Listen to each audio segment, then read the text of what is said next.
Ako si Princess Castro at narito ang mga napapanahong balita. Sa nagdaang landslide na nangyari sa Maco, Davao de Oro, ay agad na iniabot ng Department of Social Welfare and Development o DSWD ang tulong sa mga residenteng apektado. Kabilang sa pamamahagi ay ang family food packs, non-food items, tulong pinansyal, emergency cash transfer at assistance for individuals in crisis situation. Umabot naman sa mahigit 700,000 ang mga naapektuhan sa rehiyon ng Bicol, Davao, Sorsogon at Caraga.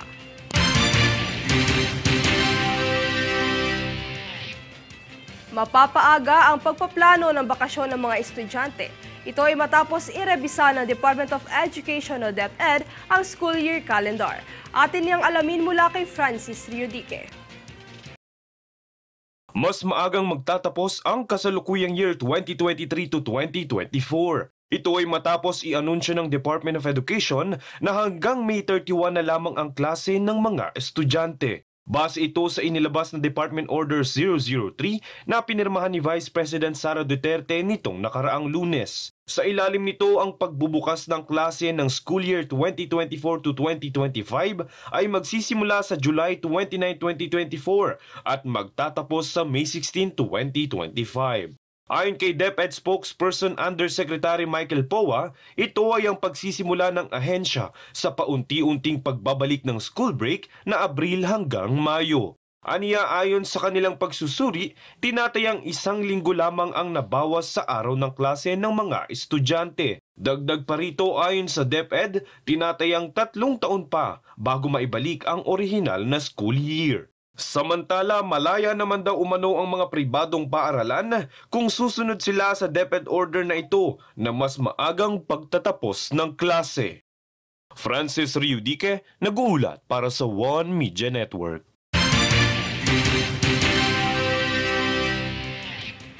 Kamakailan ay muling nakatanggap ang Philippine Air Force o PAF ng isa pang Lockheed C-130H Hercules Cargo Transport Aircraft mula sa United States. Matatandaan na ang unang unit ay naihatid noong ika-29 ng Enero taong 2021 at formal na inilipat sa PAF noong Pebrero ng parehong taon.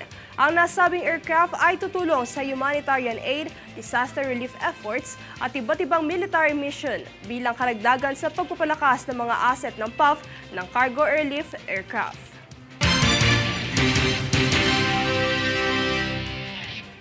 Kami ang boses ng pagbabago. Ako si Princess Castro at ito ang News Force. Sa ulo ng mga balita, estado ng Bulkang Taal, tinututukan kasunod na kamakailang pagbuga ng asupre. DA, idineklara ang pagtatapos ng avian flu sa Benguet. PBBM, inatasan ng DSWD na palakasin ng 4-piece bilang tugon sa inflation. Philippine Air Force, muling nakatanggap ng aircraft mula sa Estados Unidos.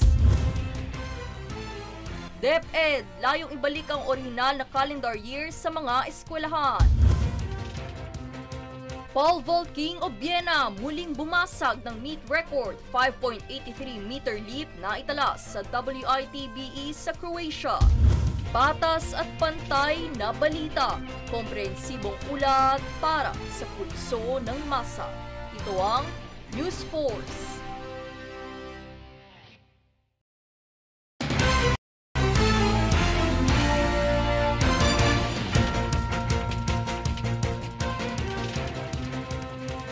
Ako si Princess Castro at narito ang mga napapanahong balita. Sa patuloy na operasyon ng Metropolitan Manila Development Authority o MMDA Special Operations Group Strike Force, nagsagawang muli ng isang clearing operation ang grupo sa mga lansangan sa Metro Manila. Katuwang ang Manila Traffic and Parking Bureau, ilang motorista at sasakyan ang natiketan at natow dahil sa iligal na pagparada sa mga lansangan sa lungsod ng Quezon, Pasay at Maynila. Sa naganap na operasyon, layo ng ahensya na alisin ang sagabal ng mga sasakyan sa mga gilid ng kalsada upang mapaluwag at mapabilis ang daloy ng trapiko.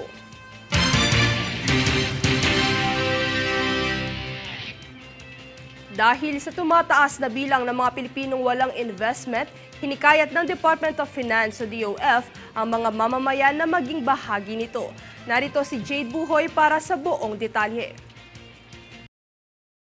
Hinikayat ng Department of Finance o DOF ang mga Pilipino na mag-invest dahil sa mga benepisyong dulot nito.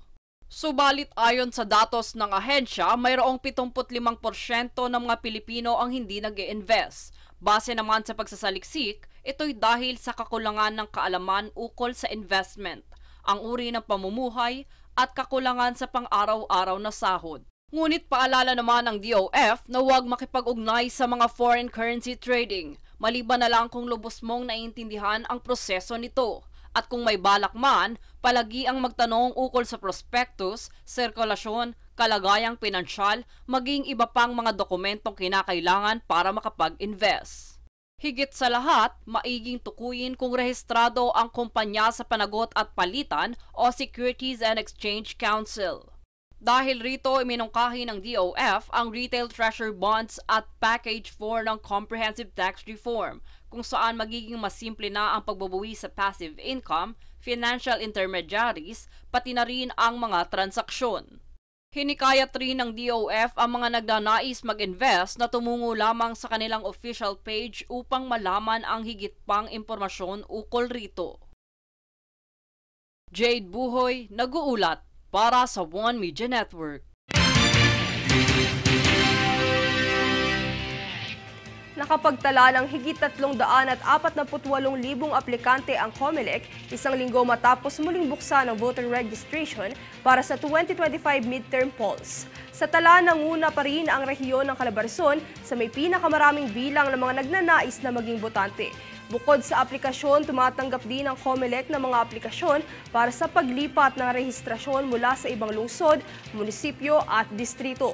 Kabilang din dito ang paglipat ng pagpaparehistro mula sa ibang bansa patungo sa lokal, pagwawasto ng mga entry o pagbabago ng katayuan at muling pagsasaaktibo.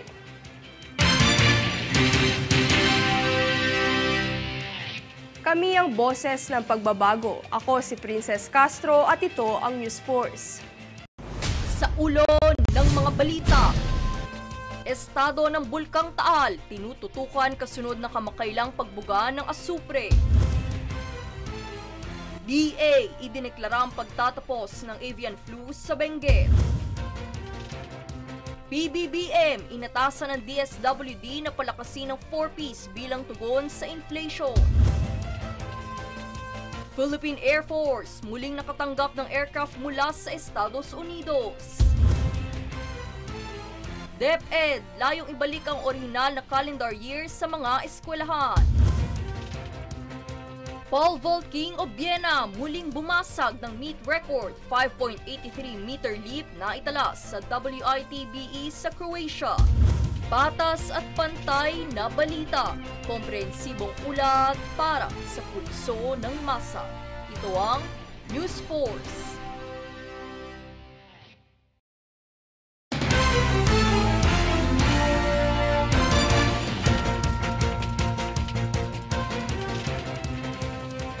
Ako si Princess Castro at narito ang mga napapanahong balita. Bilang tugon sa inflation sa bansa, ay inatasan ni Pangulong Ferdinand Bongbong Marcos Jr. ang Department of Social Welfare and Development o DSWD na paigtingin ang Pantawid Pamilya Pilipino Program o 4Ps. Nagmula ang pahayag na ito sa isang press briefing sa Malacanang kung saan tiniyak naman ni DSWD Secretary Rex Gatchalian na kasalukuyan na itong isinasagawa ng ahensya. Pagtitiyak ni Gatchalian, ginagawa naman umano ng economic team ang lahat para mapababa ang inflation, nakakibat ang pagprotekta sa peso value ng mga grants sa mga benepisyaryo.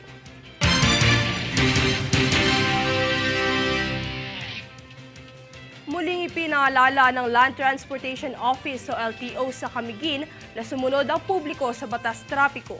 Ito ay upang mabawasan ang kaso ng mga aksidente sa daan. Yan ang balitang hatid ni Danisa Lopez.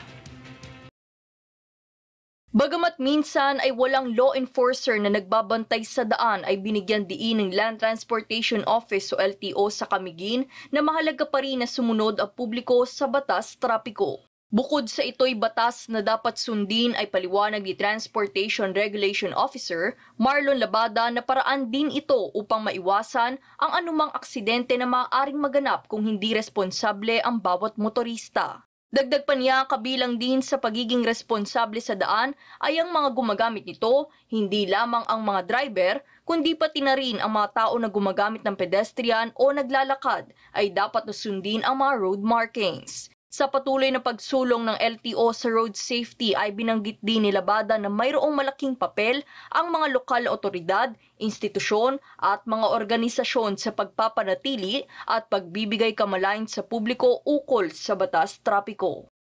Daniza Lopez nag-uulat para sa One Media Network.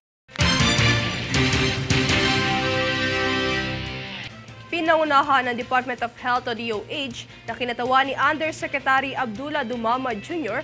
kasama ang Office of the Presidential Advisor on Peace, Reconciliation and Unity o PAPRU ang turnover ng Rural Health Unit sa Ministry of Health, Bangsamoro Autonomous Region in Muslim, Mindanao. Ito'y ginanap na Inter-Cabinet Cluster Mechanism for Normalization kamakailan sa Camp Raha Muda sa Pikit, North Cotabato. Sa nasabing kaganapan ay formal na isinagawa ang ribbon cutting at key turnover na nagpahiwatig ng pagpapalakas ng mga pasilidad sa kalusugan ng rehiyon. Ito'y nagbibigay daan din sa mga residente na magkaroon ng akses sa komprehensibong pangangalaga sa kalusugan at mga serbisyo.